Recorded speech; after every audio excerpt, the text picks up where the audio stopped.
ඒ scene එකෙන් cut වෙන්න. ඇන්ටිජර් මවුත්වොෂ් සමගින් එන ක්ලෝස් අප් ජෙල් එක ස්ටෝරි එක ස්ටාර්ට් කරන්න. Hi. Hi.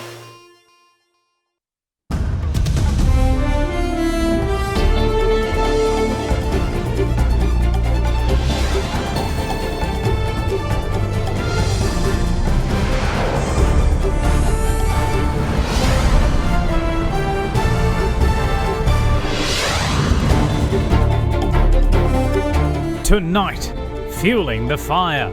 More Ranjan Ramanayaka recordings come to light, adding further evidence of collusion between the politics of good governance and the judiciary. Jobs for all. Government assures 50,000 unemployed graduates of employment opportunities without bias before the 1st of March. Divide and conquer.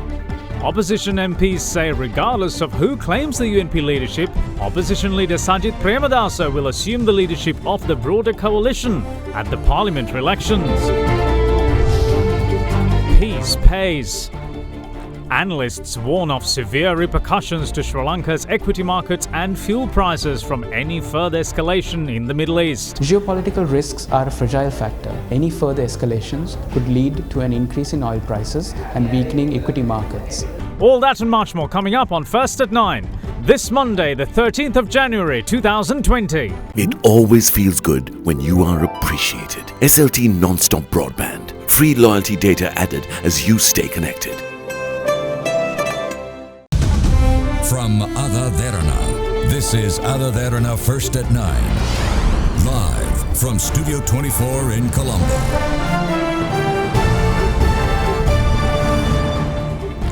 Good evening and welcome to First at 9. I'm Dhammike Kanaga. Let's start with your local stories.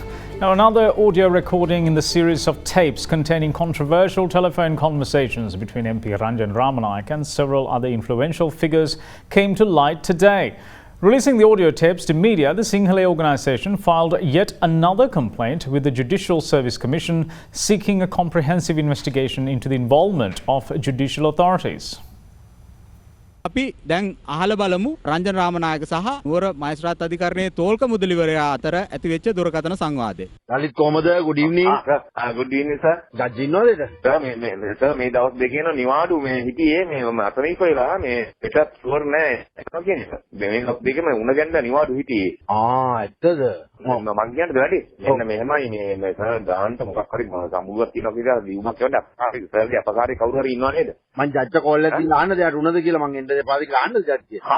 ඒකත් sure නෑ. එතකොට sir එන එක නැති වෙන්නේ එක අපකාරී ගවන්න කවුරු හරි. එහෙට බැරිව ආවොත් එක. ආවොත් සර් මේ මෙහෙමයි මේ දවස්වල මේ මහා සමුළු කියනවා නම් මම කියලා ලියුමක් කියවන්න මම මොකක් අන්දුවේ නාන්තනයක් ගාලා ඉවරයි නෙවෙයි. මටත් මොනවා හරි බලන්න ඊළඟ සර් ආපුවා පාටියක් බලන්න. හරි මේක ඔයාලගේ සපෝට් එකට කරලා දෙන්න මොකද්ද ඕම මොනවාද? මේ අපි ඊළඟට නුව මොනවාද? එතන එන්නේ නැහැ මම. නැත්නම් මෙඩිකල් එකක් කියවන්නද? මෙඩිකල් එකක් හරි මොනවා කවන්නේ අපකාරී කියවන්න සර්. වෙන කවුරුත් ඒවන්න බෑ. එතකොට අපිට දිනේ කවද්ද හම්බෙන්නේ? ළඟ දිනයක් හම්බෙයිද? ළඟ දිනයක් දාලා දෙන්න. ඒකේ අවුලන්නේ. ඒක දාගන්න පුළුවන්. ඒකේ කිසිම ප්‍රශ්නයක් නැහැ. අපේ මේ ඉන්න අපේ නඩු ගැන කතා කරන ශ්‍රේයාකාන්ත මහත්මයා ඉන්නවා පොඩ්ඩක් කියලා කතා කරන්න. පොඩ්ඩක් ඉන්න. හෙලෝ කවුරුද අපකාරී වන්නේද? අපකාරී කියවන්න එනවා. අපකාරයම එවන්නයි යනවා. එතකොට වන්න නෝමල්නේ. ගේම නෝමල් එතකොට. ඔව්. අපකාරී වුණා යවන්න දෙයක් නැති ඒක. අයියේ. අපකාරී ගොඩක් දුර ඉන්නේ කියලා කන්ටැක්ට් කලවාණි කලවාණි ඉන්නේ. අපි ડોක්ටර්ලව මෙඩිකල් එකක් කියන්න නැද්ද? කමන්නේ. ඔව්. මෙඩිකල් එකක් යවන්න මේ ඔව් එතකොට මම අපකාරය එතකොට ආයි දන්නේ කමන්නේ කොහොම හරි මොනවා හරි යල්බඩියක් ගහමු ඉතින් ඒක අවුලන්නේ. මේ මටත් ඔය මේ ගල් භාගයක් විතර ඒවර කමන්නේ.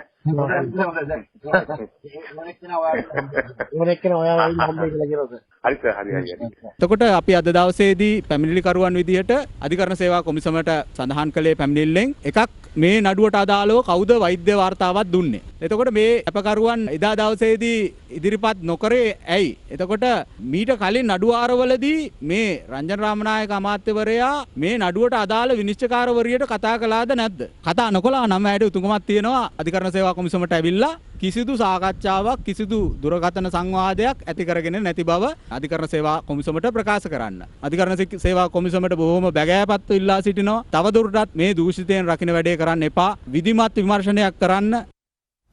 Now, addressing a media briefing this morning at the SLPP headquarters in Colombo, Minister of Education, Sports, Youth Affairs, Dallas Alahaperuma provided assurances that employment opportunities will be provided to unemployed graduates before the 1st of March without bias with regards to age, areas of study and political affiliations.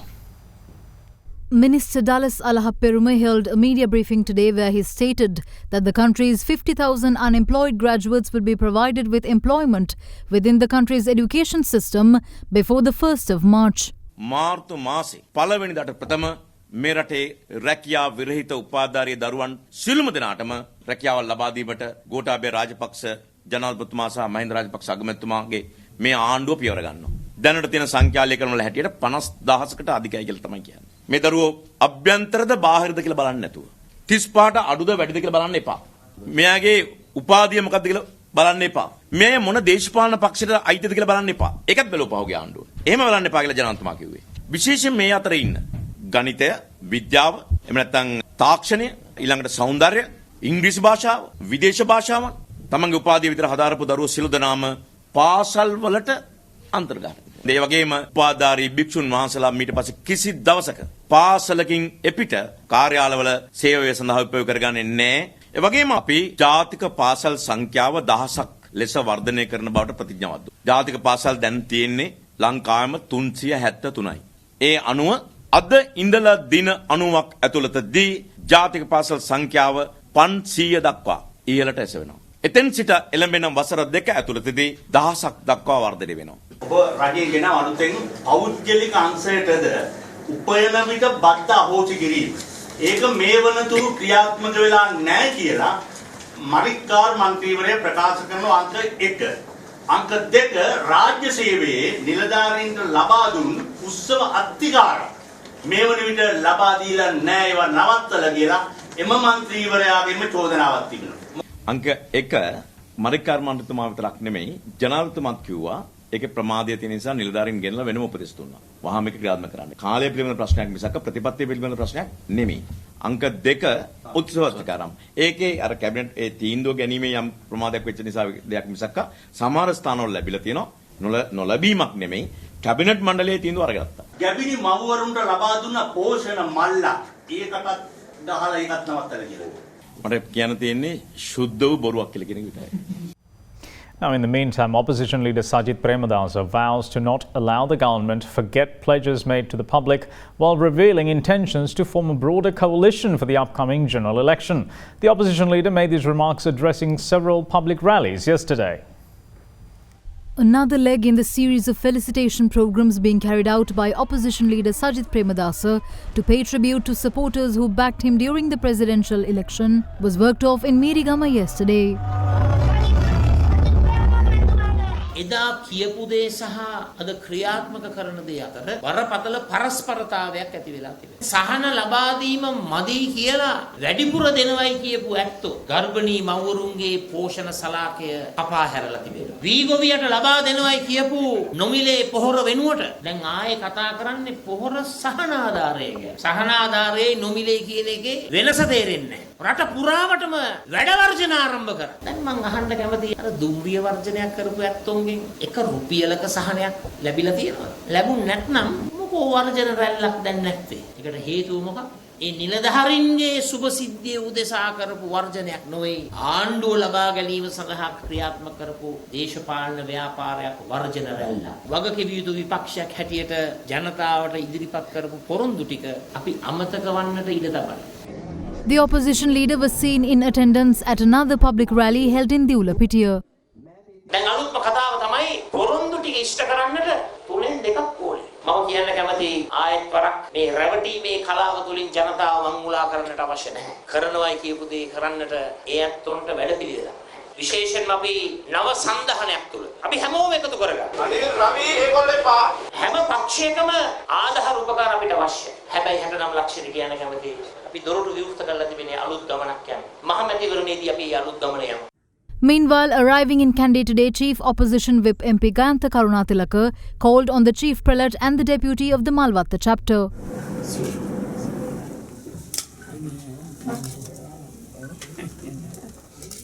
තුන්වන් සන්නයි ඊට වශයෙන්ම සජිත් අවතුමයි ගාන්ට අවතුමයි දෙන්නම එද හොඳට අවංකව වැඩ කරන. ඉතින් එහෙම අයට අපි ආශිර්වාද කරනවා, එදත් ආශිර්වාද කරනවා, අදත් අපි ආශිර්වාද කරනවා.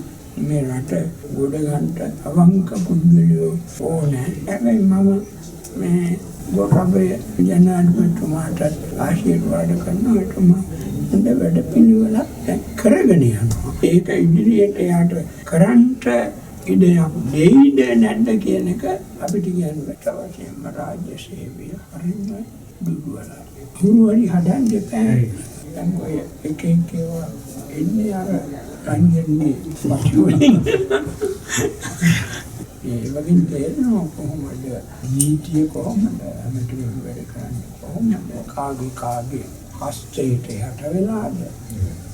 He later visited the chief prelate of the Askiri chapter, Most Venerable Varakagoda Sri Gnanaratana Thera. ඉදිරියේ එක්සත් ජාතිපක්ෂ ප්‍රතිසංවිධානය වෙනවා කියලා ඔබතුමා ප්‍රකාශ කළා. ඒතකොට රංජන් මන්ත්‍රීවරයා වගේ අය ප්‍රතිසංවිධානය තුල එකතු කරගන්න. ඕනම පුද්ගලයෙක් පිළිබඳ විනය කඩ කරා නම් පක්ෂය වෙනුවෙන් හානියක් වෙනවා නම් ඒ පිළිබඳ ක්‍රියා කිරීමේ ක්‍රමවේදයක් තිබෙනවා. අධිකරණ ක්‍රියාවලියක් තියෙන නිසා ඕනෑම පුද්ගලයෙක් පක්ෂපාත ભેදයෙන් තොරව වරදක් කරලා තියෙනවා නම් ඒවට දඬුවම් දෙන එක ආදී කරුණු අධිකරණයට බාර දෙන එක. ඔබතුමාලා පක්ෂයයි ආණ්ඩු පක්ෂයයි හැමදාම කතා කරන්නේ මේ හඬපටයයි අධිකරණ දූෂණයි ඒ වගේ නමුත් ජනතා ප්‍රශ්න ගැන කතා කරන්නේ නැහැ කියලා මහ ජනතාව චෝදනා. ඒක හරි. ආණ්ඩුවත් කල්පනා කරනවා නම් කාගේවත් හඬපටයකින් හැමදාම මේ දීපු පොරොන්දු යටපත් කරන්න පුළුවන් කියලා ආණ්ඩුවට වර්ධින්න එතන තමයි. Now, with the United National Party's leadership issues still a major question in the lead up to the parliamentary elections, United National Front parliamentarian Mano Ganeshan says regardless of who receives the leadership post of the UNP, it will be opposition leader Sajith Premadasa who leads any future united coalition at the upcoming general election. A number of parliamentarians offered opinions with regards to the ongoing leadership issue within the United National Party. එක්සත් ජාතික පක්ෂේ නායකයා කවුද කියන අපි කියන්නේ නැහැ. ඒක ඒගොල්ලන් තියෙන එකත් ප්‍රශ්නයක්. නමුත් මේ පක්ෂේ වටා අපි සන්දානයක් හදනවා. සන්දාන නායකයා අනිවාර්යෙන් සජිත් වෙන්න ඕන. මේ අවස්ථාවේදී ප්‍රසිද්ධ ජනප්‍රිය නායකයා තමයි. වෙන කවුරුත් නැහැ. එජාප නායක කවුරුද තියාගත්ත කමක් නැහැ. එජාප එන්නේ ඡන්දෙ ඉල්ලන්න යන්නේ අපි. සන්දාන ඡන්දෙ ඉල්ලන්න යන්නේ අපි. රනිල් වික්‍රමසිංහ මහත්තයාට ගරුත්වයක් තියෙනවා. අවුරුදු 26ක් එතුමත් එක්ක අපි මේ ගමන ගියානේ. දෙයාම්දුර දැන් ඇතිනේ. එතුමාට තුමන්ලට ওই කණ්ඩායමට 60 70 පැනපු කණ්ඩායමට තව කාලයක් ඉන්න ඕන නම් කරුණාකරලා ඔබතුමාලා ඉන්න අපි යන්න. රණසිංහ ප්‍රේමදාසගේ පුතාට පක්ෂ බාර දෙන්න බැරි අය මේ අනිත් සාමාන්‍ය පවුලක තරුණයෙකුට මේ පක්ෂ ඉස්සරහට එන්න ඉඩ දෙයිද? රනිල් වික්‍රමසිංහ මහත්තයා මේ පක්ෂේ නායකත්වයක් ඉන්නෝ නම් එතුමයි මේ කණ්ඩායමයි ඕක කරගන්න. මම නම් මහමැති වෙන තරම් කරන්නේ නැහැ එතුමාගේ නායකත්වයටද. ඔබතුමාලා කැමති මේ නායකත්වයේද අලුත් නායකත්වයේද? එක්සත් ජාතික පක්ෂය කියන්නේ විවෘත පක්ෂයක්. තවත් නායකින්ට බිහි වෙන්න ඉඩ තියෙනවා. ඉතින් සජිත් ප්‍රේමදාස මහතාටත් නායකයෙක් හැටියට ඉදිරියට එන්න අවස්ථාව තියෙනවා දීලා තියෙනවා. ඉතින් එතුමා විපක්ෂ නායක හැටියට ඉදිරියට එනවා.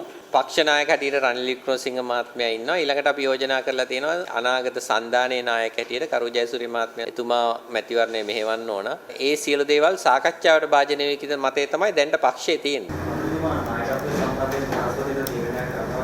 මන්නම් පෞද්ගලිකව දකින්නේ ජනාධිපතිවරණේ පෙරදුනාට පස්සේ නැවත ආයේ නායකත්වයේ ප්‍රශ්නයක් එන්නේ නැයි කියලා. ඒ නිසා මේ ප්‍රශ්නේ විසඳෙයි බ්‍රහස්පතින්දා. මේ විදිහේ පක්ෂ හද ඉවරයි. ඒකේ පක්ෂ මහලේකම් 37 නැහැ මාත්. ඇත්තද? හොඳ ආරංචියක් අපිටත් ආවිත් ඔබතුමාගෙන් තමයි දැනගන්නේ එහෙම පක්ෂයක් හදලාද කියලා. අපි හිතුවේ නෑ එහෙම පක්ෂ හදයි කියලා. අපි අදටත් බලාපොරොත්තු වෙනවා එහෙම පක්ෂ හදන්නේ නෑ කියලා. මේ අවිස්සාවෙල්ලේ තිබුණ රැස්වීමේදී සජිත් ප්‍රේමදාස මහත්මයා කියලා තිබුණා මම තනතුරු වෙනුවෙන් පක්ෂය කඩන්නේ නෑ කියලා. අපි ඒක විශ්වාස කරනවා. ඉතින් මගේ මතයත් පක්ෂ තුල තියෙන ගැටලුව විසඳා ගන්න නම් අපිට පුළුවන් රහස් ඡන්දයක් පවත්වලා නව නායකත්වයක් තෝරාගෙන පක්ෂයේ මන්ත්‍රීවරු බහුතරයක් ඉන්නේ සජිත් ප්‍රේමදාස මහත්මයාත් එක්ක මම වැඩි මාධ්‍යයට මේ ගැන ප්‍රකාශ කරේ නැති වුණාට මගේ ඡන්දයත් අනිවාර්යයෙන්ම ඡන්දයකට යනවා නම් සජිත් ප්‍රේමදාස මහත්මයාට මම ලබා දෙනවා. Now elsewhere, Prime Minister Mahinda Rajapaksa attended a special commemorative tree planting ceremony at his alma mater, Thurston College in Colombo today, as the school celebrated its 70th anniversary. The Prime Minister also participated in various other official events throughout the day.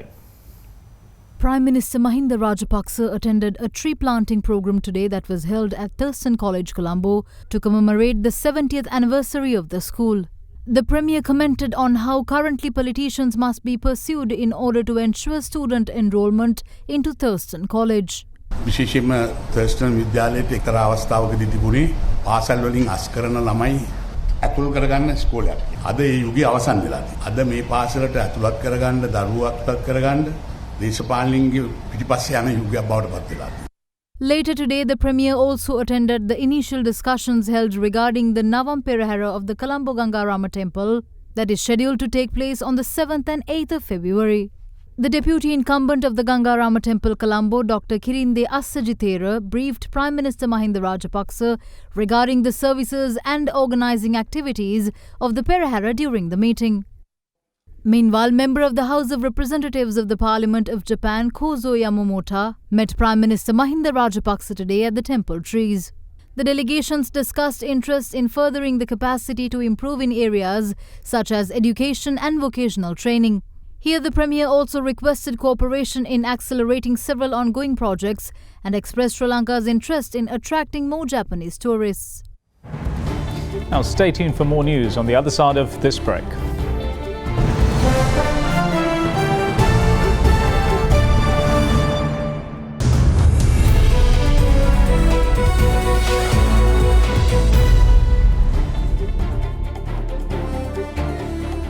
Welcome back. You're watching First at 9. Now, the World Bank's semi-annual Global Economic Prospects report released last week projects world economic growth to recover to 2.5%, albeit with downside risks in 2020, up from 2019's low of 2.4%. The report stated that this projected recovery could be stronger if recent policy actions, particularly those that have mitigated trade tensions, lead to a sustained reduction in policy uncertainty. Growth in emerging markets and developing economies is expected to accelerate to 4.1% this year, up from 3.5% last year, while growth in advanced economies is estimated to slow to 1.4% for 2020, partly due to continued softness in manufacturing. The report says that downside risks will continue to predominate this year, which may include the possibility of a re-escalation of trade tensions, sharp downturns in major economies, and financial disruptions in emerging markets and developing economies. US economic growth that is expected to slow to 1.8% for the year, down from 2.3% last year, which reflects the negative impact of tariff increases and elevated policy uncertainty. Meanwhile, growth in China is expected to moderate to 5.9% in 2020, down from 6.1% recorded in 2019, attributed to a slowdown in labor productivity growth and continued external headwinds.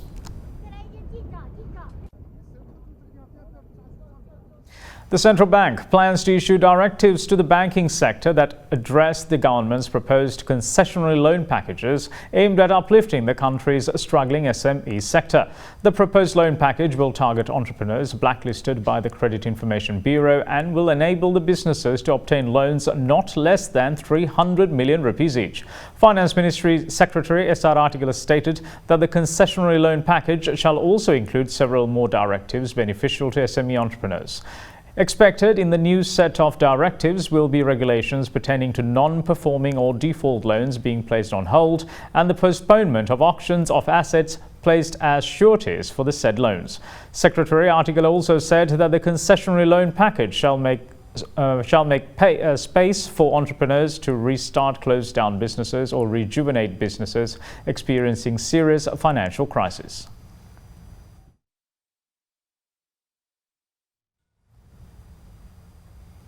Now, the World Tourism Cities Federation says that the general revenue of world tourism this year is expected to rise by 3.6% compared to the previous year, with China's figures expected to grow by 6.1%. The report was compiled by the WTCF and the Tourism Research Center under the Chinese Academy of Social Sciences.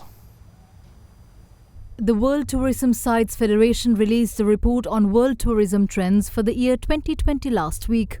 The report expects world tourism revenue for the year to grow by 3.6%, while China's own tourism revenue is expected to surge by a massive 6.1%.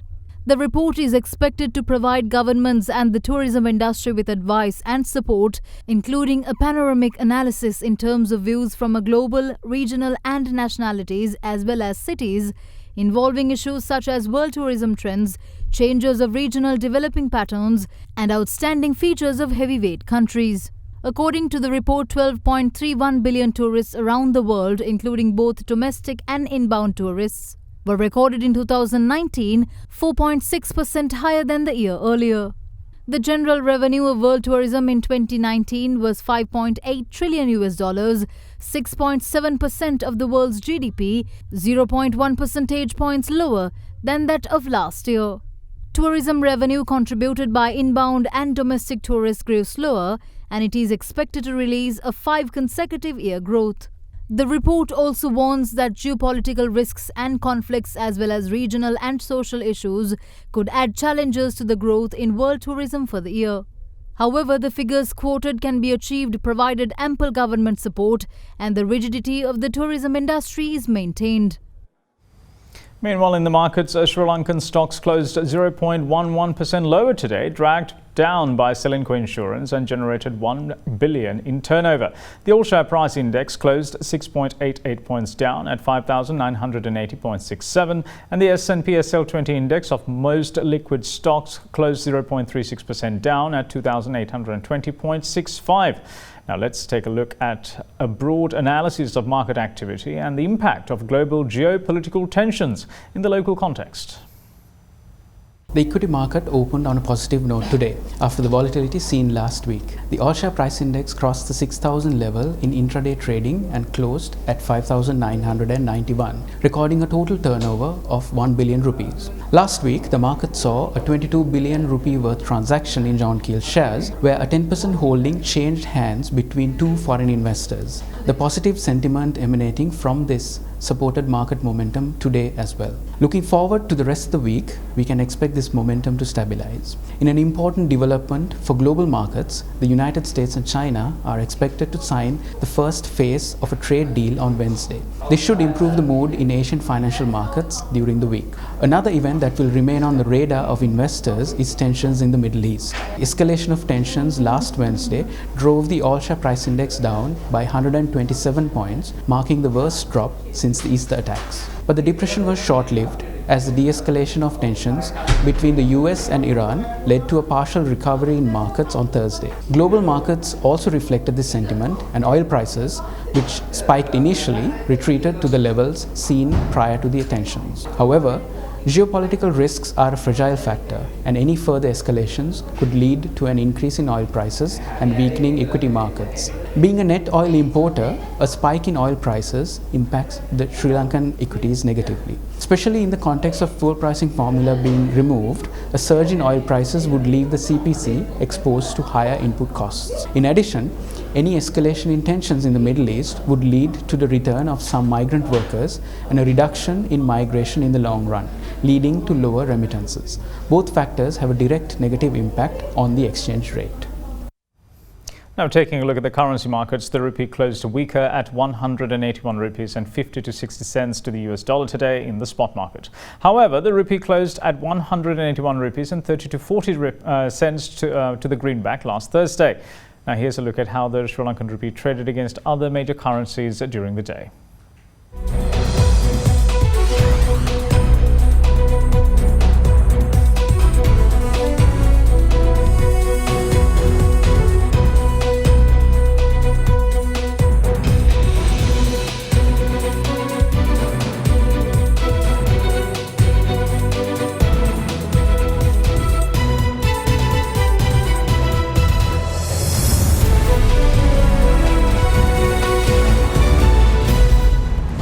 We take a look at what's happening around the world on the other side of this break. Bear with us.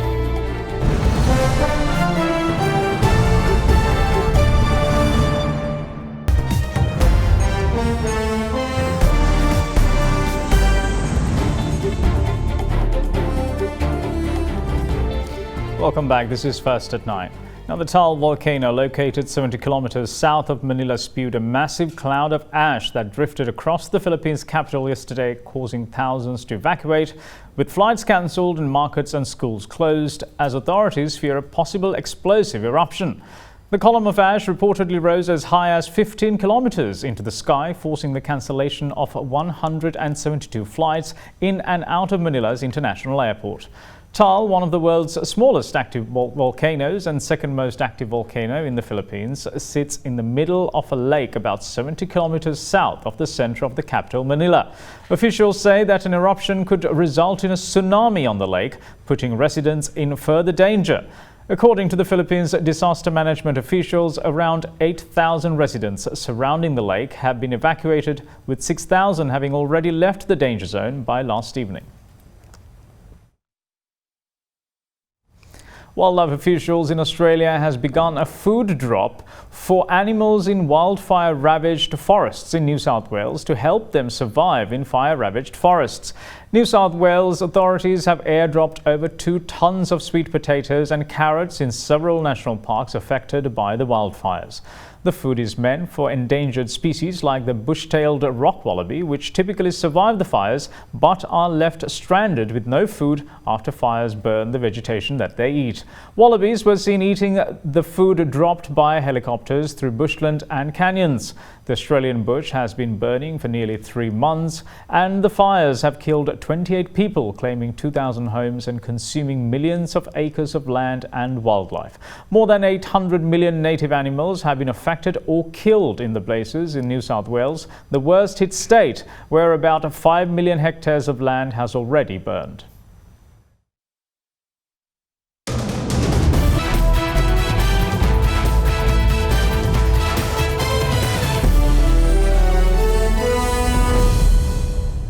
Sri Lanka's cricket team will leave for Zimbabwe on Thursday to play a 2-match test series, which will be the first since the African host nation's suspension was lifted by the ICC.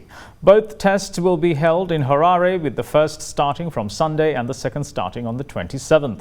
The SLC is yet to announce the Sri Lankan test squad for the 2 matches. Zimbabwe last played a test match in November 2018 when they toured Bangladesh. The country was barred from ICC events in July last year due to political interference in the sport, but was readmitted by the International Cricket Council 3 months later. And that's it from all of us here at First at 9. Thanks for watching. Bye-bye.